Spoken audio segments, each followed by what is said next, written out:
এসো মা, এসো।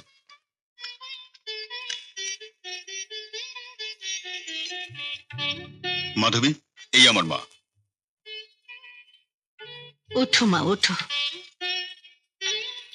আহা, এ তো লক্ষ্মী প্রতিমা। এতদিন ধরে আমার এমন বৌমাকে লুকিয়ে রেখেছিলি তুই? আমাকে ক্ষমা করো মাধবী, মাকে আমি সবকিছু না জানিয়ে পারিনি মাধবী।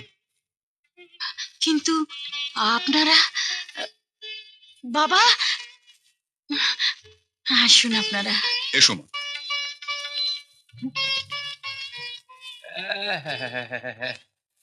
এইখান থেকে গিয়া ওই অত বড় বাড়িতে মানাইয়া নিতে পারবো?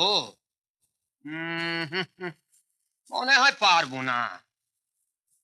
না, কামটা ঠিক হইতাছে না। ছোটবেলা থেকে ওই বাড়ির নুন খাইতাছি, নুনা হারামি হইতে পারুম না। উচিত কথাটা আমারে কইতেই হইব। ওর তো না, আমি হইলাম গিয়া কর্তামার আপন মাস্তুতো ভাইয়ের আপন শালের আপন ননদের আপন পোলা। নুনা হারামি হইতে পারুম না।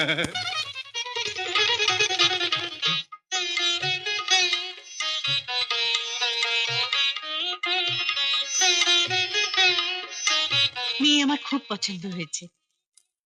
আমি পুরুত পোষাইকে দিয়ে দিনক্ষণ ঠিক করে রেখেছি। দিনটি হলো আগামী।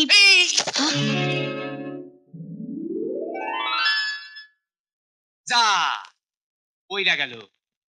এই শুভ কামের কথাবার্তার মধ্যে মিষ্টি পইরা যা ভালো না। আমি কই কি কথা মা, বিয়ার কথাবার্তা আজকের মতো বন্ধ থাক। ঘন্টা, পয়সা গেছে মা।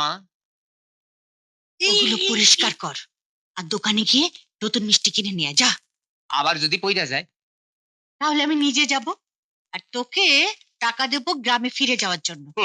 হ্যাঁ, কি মিষ্টি পড়বে আবার? মাথা খারাপ হয়েছে আমার। আমি নিজে 10 বার শীত হইয়া পড়তে পারি, কিন্তু মিষ্টি পড়বো না।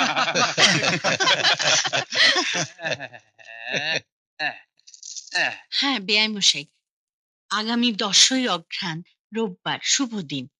আপনি কি বলেন? এ তো মাধবীর সৌভাগ্য। তবে আমার বড় ছেলে স্বপনের রেজাল্ট কয়েকদিনের মধ্যে বেরিয়ে যাবে। আমি গরিব মানুষ, কিন্তু ওই দিনটায় একটা ছোটখাটো অনুষ্ঠান করার ইচ্ছে আমার আছে। তাই বলছিলাম যে এর মধ্যে আমিও অন্য একটা দিন দেখি, আপনিও আর একটা দিন দেখে রাখুন। ওই অনুষ্ঠানেই ঘোষণা করে দেওয়া যাবে। বাবা, দিদির বিয়ের সঙ্গে আমার রেজাল্টের কি সম্পর্ক? আর তাছাড়া উনি যখন ভালো একটা দিন ঠিক করেই এসেছেন। না না বাবা, ঠিক আছে। কথা যখন পাকা হয়েছে তাতেই আমার শান্তি। অনিশ্চিতভাবে এত বছর যখন অপেক্ষা করতে পেরেছি, তখন নিশ্চিন্তভাবে আর কটা দিন অপেক্ষা করতে পারবো। যাক, কয়টা দিন সময় পাওয়া গেছে। ছোট থেকে ওই বাড়ির নুন খাইতাছি, নোনা হারামি হইতে পারুম না। এর মধ্যে কিছু একটা করতে হইব, কিন্তু করুমটা কি?